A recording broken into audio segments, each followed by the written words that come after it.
Fala pessoal, tudo bem? Hoje eu vim contar para vocês um pouquinho mais de um dos livros mais famosos da seção de finanças de uma livraria. É o livro Pai Rico, Pai Pobre, de Robert Kiyosaki. Nesse vídeo eu vou compartilhar com você as coisas mais importantes que eu aprendi e também uma coisa que eu discordo do que o autor fala no livro. Então fica comigo até o final que vai valer a pena. Meu nome é Fabrício, eu sou fundador desse canal Liberdade Financeira e eu quero te ensinar a sair da escravidão do dinheiro e alcançar a liberdade financeira que você tanto sonha. O livro Pai Rico, Pai Pobre, ele realmente mudou a minha vida. Eu não lembro exatamente há quanto tempo faz que eu li esse livro, mas eu tenho certeza que foi há mais de 10 anos. Eu também não sei a razão pela qual eu li esse livro na primeira vez, mas eu tenho certeza que ele fez uma diferença enorme na minha vida. Ele fez tanta diferença na minha vida que logo após eu acabar o primeiro livro do Robert Kiyosaki, eu já li todos os outros que ele tinha. Só que eu não vou recomendar eles para vocês porque eles são muito focados para quem mora nos Estados Unidos. O primeiro livro, que é esse que eu vou compartilhar com vocês, esse sim vocês devem ler. Então, como sempre, antes de eu compartilhar a minha opinião sobre o livro e os pontos fortes do livro, por favor, se inscreva no canal, ative as notificações, isso vai me motivar e vai fazer esse canal continuar crescendo para ajudar você e muito mais pessoas. O primeiro grande ensinamento que mais me marcou quando eu li o livro foi o conceito e o ensinamento que ele fala que você deve sair da corrida dos ratos. Isso me marcou muito quando eu li isso pela primeira vez. Segundo o Pai Rico, o autor do livro, ele diz que as pessoas, todas elas têm um preço. E esse preço vem de duas coisas. Vem da ambição e vem do medo. Então, a vida das pessoas é resumida assim. As pessoas trabalham com medo de ficar sem dinheiro para fazer nada e morar embaixo da ponte. Aí elas trabalham, e aí elas ganham dinheiro e aí elas gostam de aproveitar a vida com esse dinheiro. Então, as pessoas acabam entrando num ciclo vicioso. Presta bem atenção. Eu tenho medo de ficar sem dinheiro, aí eu trabalho.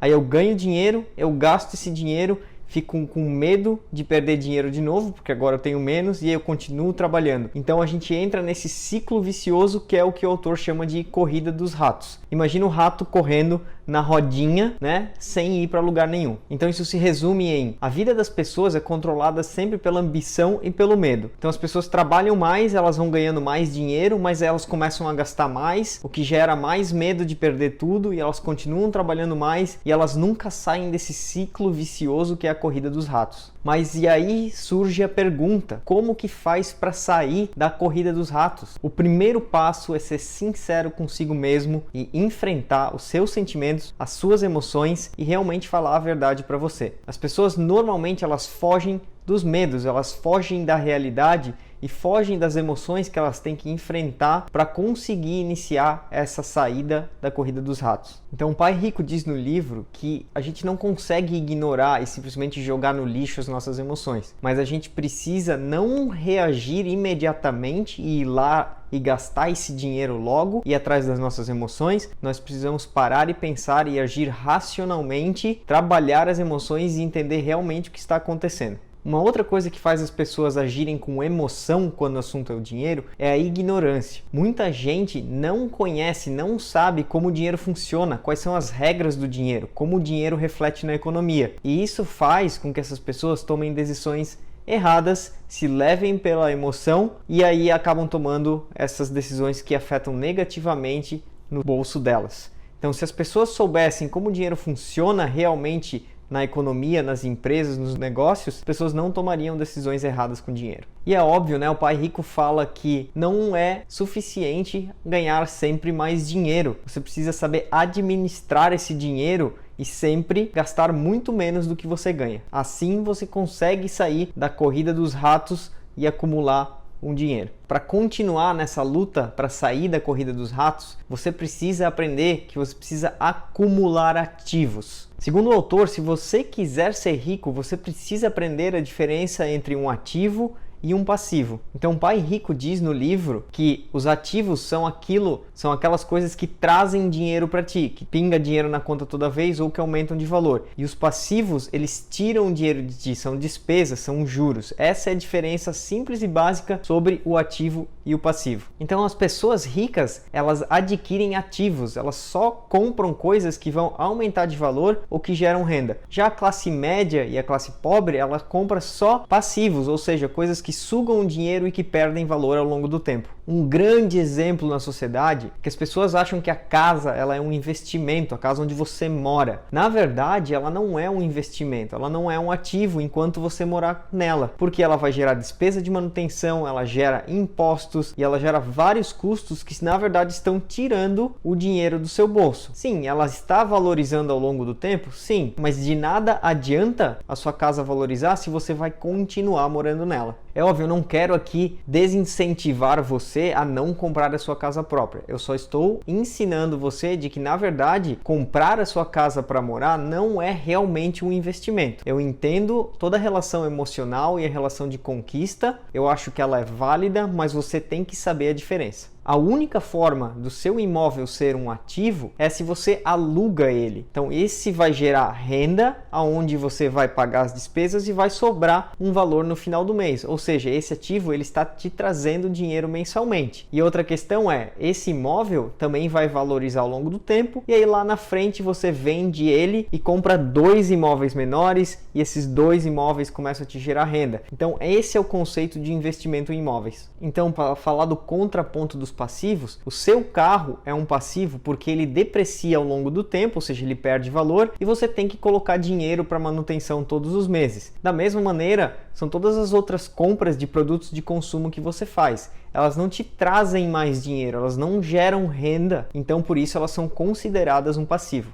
Então, para finalizar, os ativos são tudo aquilo que aumenta de valor ao longo do tempo ou que te trazem renda. Então, imóveis, ações, royalties, patrimônios, propriedades intelectuais, investimentos na bolsa de valores, tudo isso é considerado um ativo, aumenta de valor e te traz renda, diferente dos passivos. Então agora eu quero te trazer o conceito da fórmula da riqueza que o autor traz no livro. Então, se você pensar bem no que eu acabei de falar, a fórmula da riqueza ela é simples, mas as pessoas não colocam ela em prática. Se você entendeu o que eu falei logo aqui antes no vídeo, você simplesmente vai começar a gastar o seu dinheiro com ativos. Você vai continuar a comprar ativos, somente ativos, até você alcançar a liberdade financeira que você tanto quer. O contrário é verdadeiro. Se você quer ficar pobre, claro que você não quer, você continua comprando passivos. Continue gastando seu dinheiro com carros, com computadores caros, com celulares caros, com viagens, passeios, tudo isso não te traz riqueza. Tudo isso gasta a sua riqueza. Então essa é a fórmula então para ficar pobre. Então o que falta na educação financeira na nossa nação não é como ganhar mais dinheiro, mas como gastá-lo corretamente. Porque de novo, se todo o dinheiro que você ganhasse, ou grande parte do dinheiro que você ganhasse fosse para ativos, você com certeza seria muito mais rico hoje. Mas a maioria da nossa nação gasta quase tudo que ganha com passivos. Então pensa bem, se você gastar tudo que você ganha na construção de ativos, na compra de ativos, uma hora esses ativos vão estar gerando renda suficiente para pagar todas as suas despesas mensais. E aí você vai estar tranquilo, você vai estar mais seguro, você vai poder focar em outras coisas e não vai ter mais aquele medo da corrida dos ratos, o medo de perder tudo.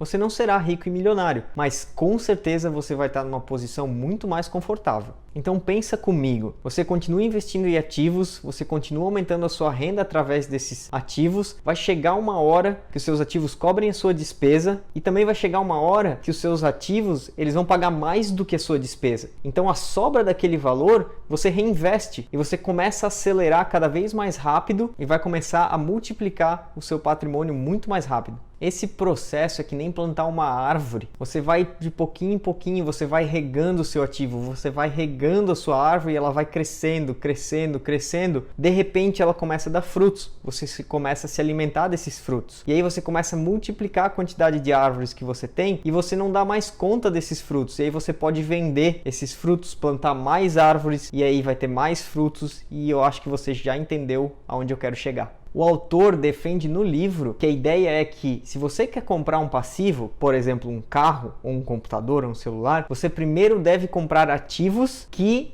consigam bancar esse passivo que você quer comprar. Ou seja, os seus investimentos na bolsa, os seus imóveis é que vão pagar por esse carro ou que vão pagar por esse computador. Faz sentido o que eu tô falando? Agora eu cheguei no ponto do vídeo onde eu quero dizer que eu não concordo com o que o autor fala nessa parte do livro. Então presta bem atenção. Em uma parte do livro, Robert Kiyosaki fala que ele comprou uma casa com R$5.000 de entrada e ele pagou várias prestações com o aluguel dessa casa. Ou seja, ele não colocou quase nada de dinheiro na frente, dinheiro do bolso dele. E a diferença entre o financiamento e o aluguel que ele recebia era de R$40, ou seja, ele tinha um lucro de R$40, ou seja, ele não tirava dinheiro do bolso e ainda ganhava R$40. Tudo isso fazendo um financiamento. Aí um tempo depois ele vendeu essa casa por um preço maior do que ele pagou e ele comprou um complexo de apartamentos com muitos apartamentos e aí foi aumentando, né, o número de imóveis dele. Aí logo após um tempo ele vendeu esse complexo de apartamentos e comprou um maior ainda, usando a mesma tática da alavancagem financeira e de financiamento, tá? E aí foi multiplicando o patrimônio dele. Mas eu quero deixar bem claro aqui que eu não gosto dessa estratégia. Por mais que ela pareça ser sensacional e você deve estar pensando, vou fazer isso também, né? Eu não vou botar nenhum dinheiro na frente e aí eu vou virar milionário simplesmente usando o dinheiro dos outros. Por mais que isso pareça sensacional, ninguém sabe, ninguém vê e ninguém escuta falar de todas as vezes que esse tipo de estratégia deu errado. Existem várias pessoas por aí que tentaram fazer essa estratégia não só com imóveis, mas também abrindo seu próprio negócio e se deram muito mal e acabaram com décadas de crescimento financeiro porque contaram com a sorte. O que o autor não conta no livro e que deve ser trazido a ponto aqui é que ele correu um risco tremendo quando ele fez essa estratégia. Se pelo menos um mês o inquilino não tivesse pago aquele aluguel daquela casa, ele teria perdido o imóvel e toda a estratégia teria ido por água abaixo. O que essas estratégias mirabolantes da internet e desses livros não contam é que as pessoas esquecem de colocar o risco do negócio dar errado, o risco de dar o game over dentro dessa equação de investir ou não. Então é por isso que eu discordo que esse tipo de alavancagem financeira, principalmente se você está começando do zero e não tem dinheiro nenhum, não deve ser feita. Então eu não aconselho que você faça isso e eu acho que o autor deveria ter colocado isso no livro e dizer que existe um risco e que ele não aconselha fazer isso. Então, só para finalizar esse assunto, me diz aí quantas histórias que você já escutou de gente que começou o seu negócio com um empréstimo, pegando dinheiro emprestado e acabou perdendo tudo e ainda está enrolado para pagar essas contas, né? Eu aposto que você já escutou uma dessa história. Acontece que esse tipo de história a gente não vê na internet, a gente não vê no Instagram, a gente não vê no YouTube, porque histórias de fracasso ninguém quer ver. A gente só vê aquilo que deu certo. Então tome muito cuidado com esse tipo de recomendação e não use dessa alavancagem financeira extrema para fazer os seus investimentos. Pessoal, muito obrigado. Se você está gostando das minhas análises de livros, por favor, compartilhe esse vídeo com mais pessoas e eu gostaria de te ver novamente aqui no canal para assistir o meu próximo vídeo. Valeu!